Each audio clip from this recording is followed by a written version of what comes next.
ಕೇಂದ್ರದಲ್ಲಿ ಅಧಿಕಾರದಲ್ಲಿರುವ ಬಿಜೆಪಿಯ ಸೈದ್ಧಾಂತಿಕ ಮಾರ್ಗದರ್ಶಕವಾದ ರಾಷ್ಟ್ರೀಯ ಸ್ವಯಂ ಸೇವಕ ಸಂಘ ಭಾರತ ದೇಶದ ನಾಗರಿಕ ಪರಂಪರೆಗೆ ಹೊಂದಿಕೆಯಾಗುವಂತೆ ಇಂಡಿಯಾವನ್ನ ಭಾರತ ಎಂದು ಮರುನಾಮಕರಣ ಮಾಡಲು ಬೆಂಬಲ ಸೂಚಿಸಿ ಈ ಹೆಸರು ಬದಲಾವಣೆಯನ್ನ ಪ್ರತಿಪಾದಿಸುವ ರಾಷ್ಟ್ರೀಯ ಅಭಿಯಾನವನ್ನ ಬೆಂಬಲಿಸಲಿಕ್ಕೆ ಆರ್ಎಸ್ಎಸ್ ಸಜ್ಜಾಗಿದೆ. ರಾಷ್ಟ್ರೀಯ ಶಿಕ್ಷಣ ನೀತಿಯನ್ನು ರೂಪಿಸುವಲ್ಲಿ ಪ್ರಮುಖ ಪಾತ್ರ ವಹಿಸಿದ್ದ ಆರ್ಎಸ್ಎಸ್ ಸಂಯೋಜಿತ ಶಿಕ್ಷಾ ಸಂಸ್ಕೃತಿ ಉತ್ಥಾನ ನ್ಯಾಸ್ ಮಾರ್ಚ್ನಲ್ಲಿ 1 ತಿಂಗಳ ಕಾಲ ನಡೆಯುವ ಇಂಡಿಯಾವನ್ನ ಭಾರತ ಎಂದು ಹೆಸರು ಬದಲಾಯಿಸುವಂತಹ ಅಭಿಯಾನವನ್ನ ಮುನ್ನಡೆಸಲಿದೆ. ರಾಷ್ಟ್ರಪತಿ ದ್ರೌಪದಿ ಮುರ್ಮು ಅವರಿಗೆ ಮನವಿ ಸಲ್ಲಿಸುವ ಮೊದಲು ಶಿಕ್ಷಣ, ಸರ್ಕಾರ, ಕಾನೂನು ಮತ್ತು ಕೈಗಾರಿಕೆ ಸೇರಿದಂತೆ ವಿವಿಧ ಕ್ಷೇತ್ರಗಳ ನಾಗರಿಕರಿಂದ 10 ಲಕ್ಷ ಸಹಿಗಳನ್ನು ಸಂಗ್ರಹಿಸುವ ಗುರಿಯನ್ನ ಈ ಅಭಿಯಾನ ಹೊಂದಿದೆ.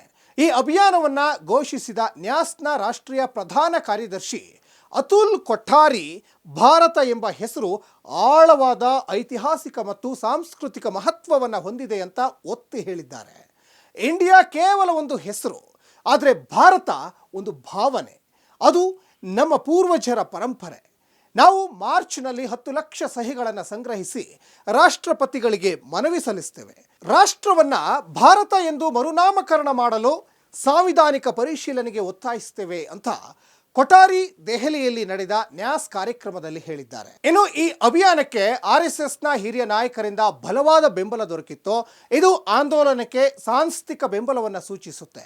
ಸೆಪ್ಟೆಂಬರ್ 2023ರಲ್ಲಿ ನಡೆದ G20 ಶೃಂಗಸಭೆಯ ಸಮಯದಲ್ಲಿ ಇಂಡಿಯಾ ವರ್ಸಸ್ ಭಾರತ್ ಚರ್ಚೆಯು ಮೊದಲು ರಾಷ್ಟ್ರದ ಗಮನ ಸೆಳೆಯಿತು. ಶೃಂಗಸಭೆಯಲ್ಲಿ ಪ್ರಧಾನಿ ನರೇಂದ್ರ ಮೋದಿಯವರ ನಾಮಫಲಕವು ಇಂಡಿಯಾ ಹೆಸರಿನ ಬದಲಿಗೆ ಭಾರತ್ ಎಂದು ಬರೆದಿತ್ತು.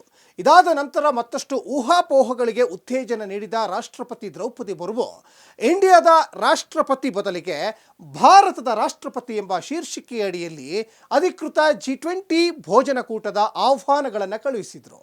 ಆ ಸಮಯದಲ್ಲಿ ಸರ್ಕಾರವು ಸಂವಿಧಾನದ 1ನೇ ವಿಧಿಗೆ ತಿದ್ದುಪಡಿಗಳನ್ನು ಪರಿಚಯಿಸಬಹುದು ಎಂಬ ಊಹಾಪೋಹವಿತ್ತು.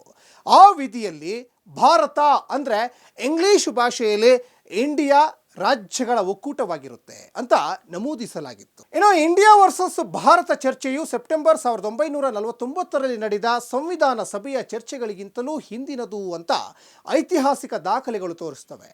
ಹಲವಾರು ಸದಸ್ಯರು ವೇದಗಳು, ಉಪನಿಷತ್ತುಗಳು, ಮಹಾಭಾರತ ಮತ್ತು ವಿವಿಧ ಪುರಾಣಗಳಂತಹ ಪ್ರಾಚೀನ ಗ್ರಂಥಗಳಲ್ಲಿನ ಉಲ್ಲೇಖಗಳನ್ನು ಉಲ್ಲೇಖಿಸಿ ಭಾರತ ಎಂಬ ಹೆಸರನ್ನ ಬೆಂಬಲಿಸಿದ್ರು. ಇದಾಗಿತ್ತು ಈ ಹೊತ್ತಿನ ಅಶ್ವವೇಗ ಡಿಜಿಟಲ್. ನೋಡ್ತಾ ಇರಿ ಅಶ್ವವೇಗ ನ್ಯೂಸ್. ಇದು ಸತ್ಯಾನ್ವೇಷಣೆಯ ಓಟದಲ್ಲಿ.